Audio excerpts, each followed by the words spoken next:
welcome to livealittlehigher.com. This week we read Parasha Yitro, and Parasha Yitro is really the parasha in which all the climax of the Jewish people leaving Egypt. The previous parashas we see how Hashem brings them out of Egypt, miracle after miracle. We have the 10 plagues, and then we have the splitting of the Yam Suf, and he then fights the war with Amalek, and it's a miracle after a miracle.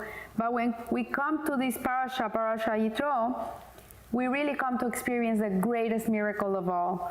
And that is the revelation of God at Mount Sinai, in which the Jewish people attained the level of prophecy. They were in such a state of purity that they were prophets at that moment. So all the people saw the sounds and heard what they saw. It says in the Midrash that it was interchanged. They saw with their ears and they heard with their eyes. And because this was such a moment in which Hashem really, what he did was that he revealed himself completely to the Jewish people.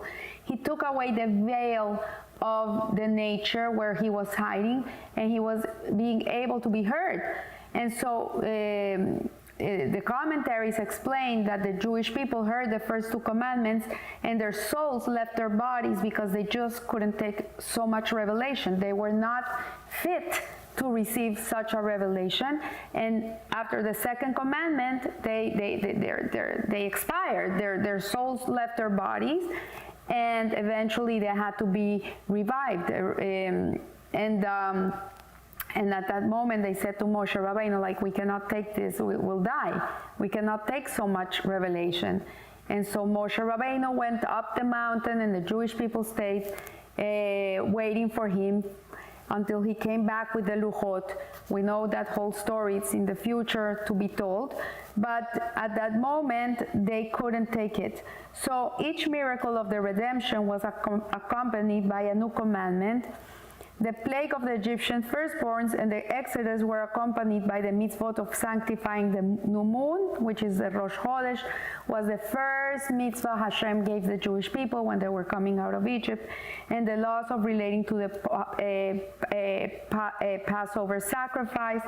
And after the splitting of the Red Sea, the verse states, there he gave them statute and law. And Rashi explains that these are the mitzvahs that are pertaining to Shabbat and the red heifer and other laws. So we see here that in order for us to be able to receive revelation from God, to be able to receive the light of God into our lives, we have to be kelim, we have to be vessels. The whole Torah, all the mitzvot are designed so we can become vessels for this great light. And if a person is bereft of mitzvahs, if a person is not doing mitzvot, then he cannot receive this revelation. So Moses received the Torah at Sinai, which comprises the 613 mitzvot that the Jewish people are required to keep.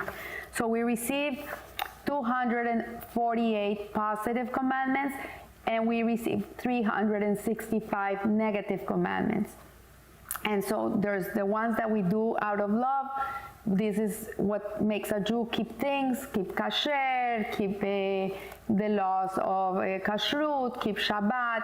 All these things we do out of love. And the ones we abstain from, like don't kill, don't steal, don't covet your neighbor's possessions, we abstain from this. We do out of awe, out of fear of God. So we can explain the relationship between the miracles of divine revelation and the commandments with a pair of basic Kabbalistic concepts that are light and vessels. We know in Kabbalah they're called the Or and the Kelim. So Or is light and Kelim is vessel. So every miracle is a revelation of divine light. And it's like a lightning bolt that flashes into reality to illuminate our souls. In the Tanya, the Alter Rebbe explains that the mitzvot are like the garments of the soul. This is what dresses the soul. the Torah learning is the food for the soul. It what nourishes the soul. So even today, thousands of years later, we're more than 3,300 years after the giving of the Torah, we see that the Torah is with us. It illuminates our life. It's a light.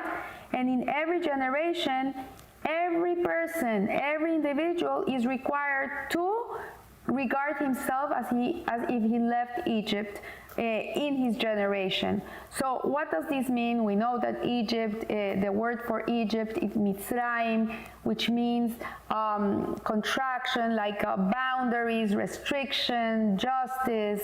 We call it Gevura, which is din, judgment. And so we see that this Mitzrayim, this word, which really was a geographical place, it is a geographical place in the map. This is the way in Hebrew we call it Egypt.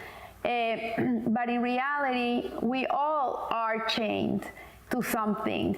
And in our lives, we are either insecure people, or we have an addiction, or it's hard for us to live a happy life. All these things that don't allow us to be who we're really meant to be, it's a Mitzrayim. So we're always fighting these things because this is the way to get out of it. It's the way to be free. And so similarly, the Torah requires us to recall daily also the exodus from Egypt, so we don't forget the miracles that Hashem did for us in how we got out of Egypt, the splitting of the Yam Suf, of the Red Sea, and the giving of the Torah. So this is also pertaining, why do we have to remember all these every day of our lives? It's because we see that we cannot do it alone, that we need Hashem in our lives. We need God to be there, to guide us, to help us, to give us a hand and give us a brightened road that can guide us into being able to be free. So as explained in the previous Torah portions, in Parashat Beshalach, we experience these great lights every day anew in our morning prayers. So every day that you pray, it's not like you're remembering your exodus from Egypt. Yeah, you have to remember that you were a slave and now you're free. But it's not only that, it's to remember that every day you have the choice to be a free man. Every day you can wake up and be free. And the only way in which a person can be free really is if he becomes a vessel for the light of God.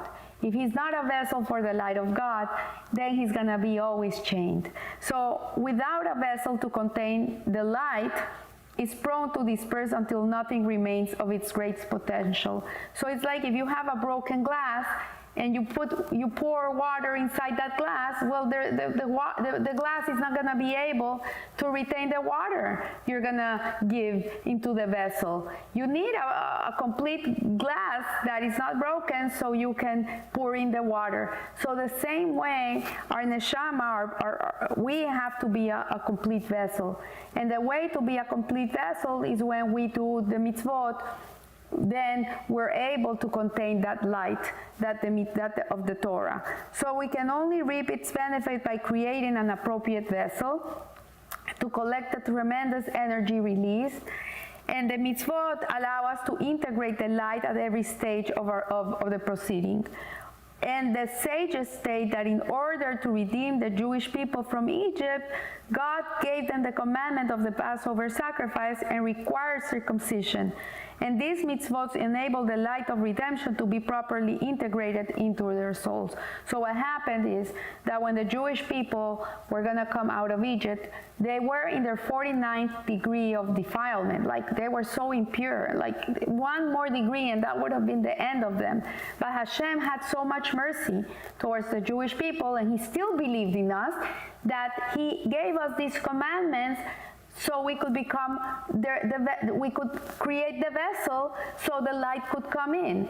So I know that many times when a Jew is going through a hardship, they go to their rabbi and they say to the rabbi, like, oh, please pray for me. What can I do to make this situation better? And they get very upset because the rabbi tells them, oh, do you keep kosher? And they say, no. Do you keep Shabbat? No.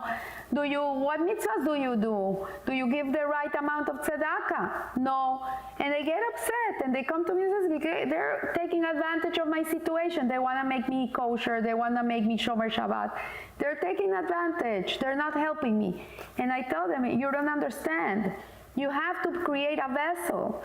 The blessing is there to come to you. You have a blessing that is waiting for you. But if you don't create a vessel, then that light cannot come to your life. And this is the system. This is the system that Hashem created for us in order to be able to receive His light. So a similar need arose after the splitting of the Red Sea.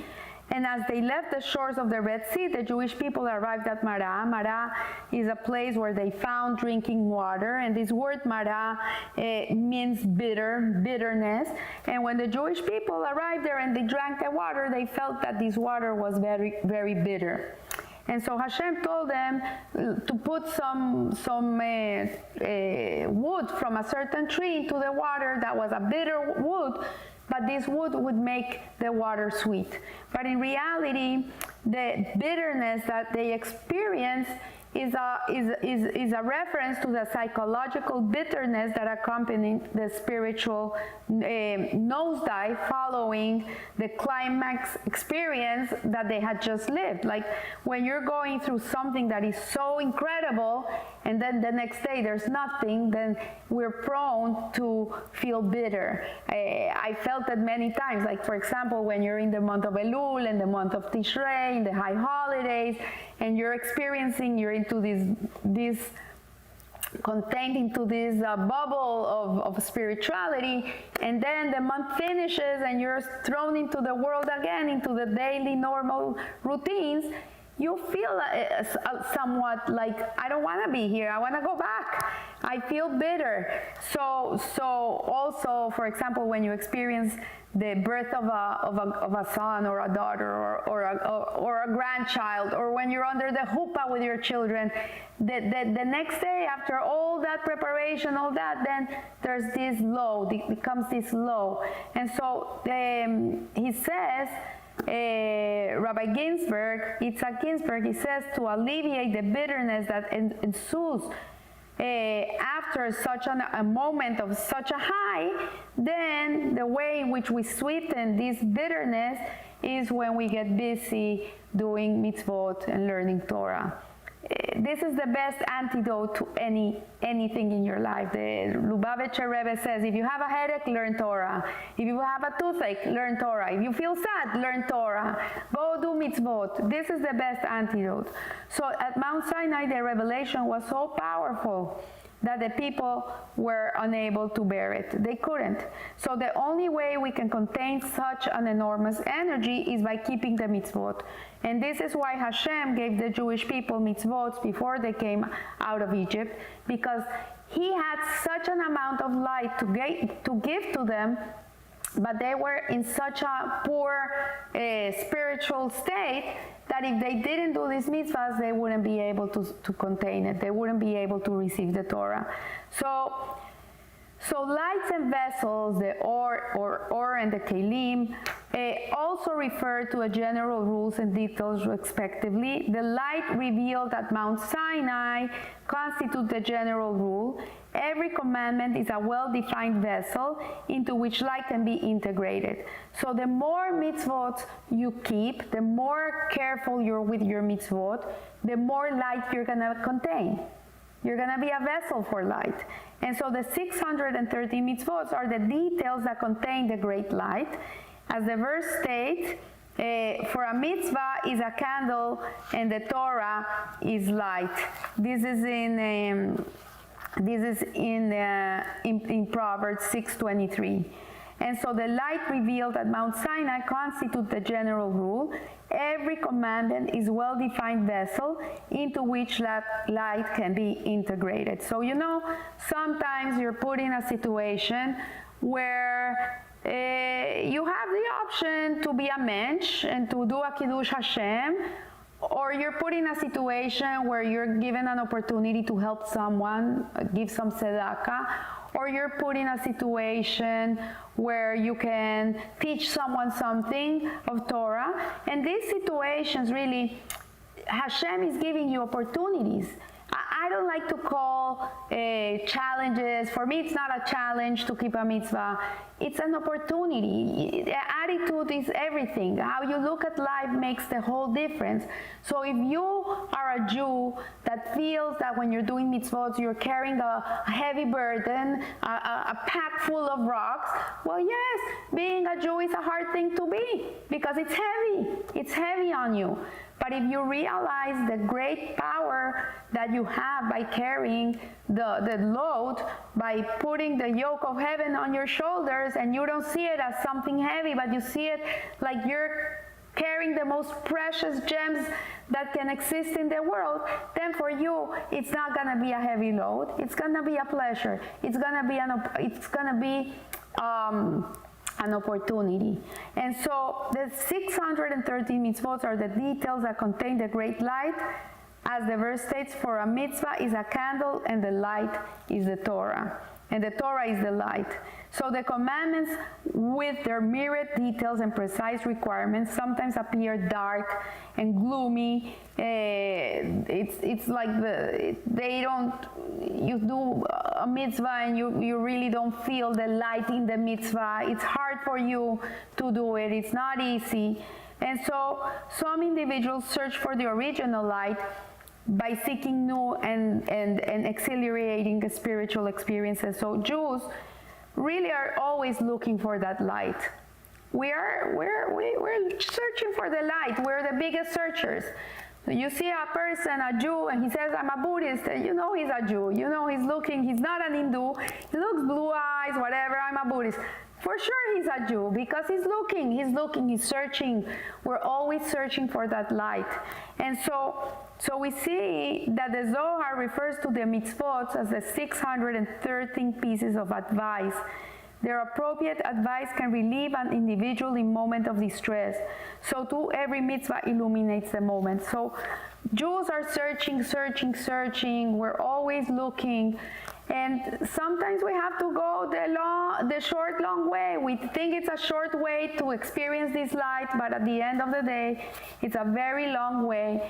And as the Alter Rebbe says, you can go the short, long way, or you can take the long, short way. Sometimes you have to go the longer route, but at the end of the day, it's going to be the short way. So yes, we can run, but we can't hide, and eventually it's going to catch up with us.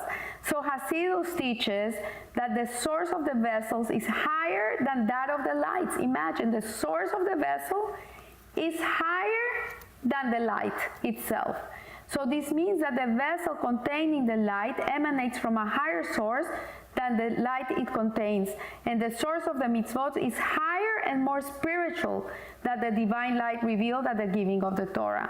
So imagine, you come from a higher place. The vessel you create comes from a higher place. So in Kabbalah, it is called supernal darkness, as in the verse, he made darkness his hiding place. And although the source of the vessel is not inherently dark, from our physical perspective, from where we stand, we can feel it as very dark, and we cannot see the light in it. So from this level of supernal darkness, the dark vessels descend into reality. Only through the existence can we integrate the light. So it's only a person who's breathing, who is living in this world, that has a neshama inside of the guf, inside of the body you have a soul. And it's only in this worldly existence that we have the opportunity to make our vessel and to receive that light. Once we're done out of this world, we go out, we go to the world of the souls, then we don't have the opportunity to be vessels of light anymore, because the only thing that you have there is light. There's no vessel anymore. It's light. So it's here in this world and now in your lifetime that you have this opportunity. So at Mount Sinai, the entire Jewish people saw the voices and heard God's light. This was an incredible experience of divine revelation. Mount Sinai was shrouded in darkness and cloud and fog. And And this is in Deuteronomy 4:11, where it explains how it was foggy, it was dark, it was thundering, there was thunder and lightning, and it was a whole musky experience. But nevertheless, it was in this environment that Hashem was able to reveal His light. So a verse from Isaiah illustrates this idea. And I shall give you the treasures of darkness and the hidden caches. And like a king who hides his most precious treasure in a dark secret hiding place, the greatest spiritual treasures are also hidden in darkness. And if you look, gemstones, things that are very precious, they're not in the outside. You have to go to the mine, you have to look for them. They're not so revealed. You have to go and look for them.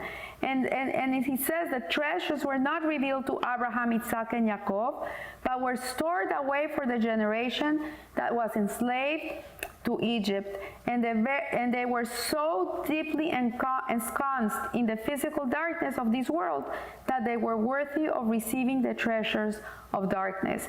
And this was the light of the Torah that descended from heaven to be contained in the 613 mitzvot. So it is simple, my friends.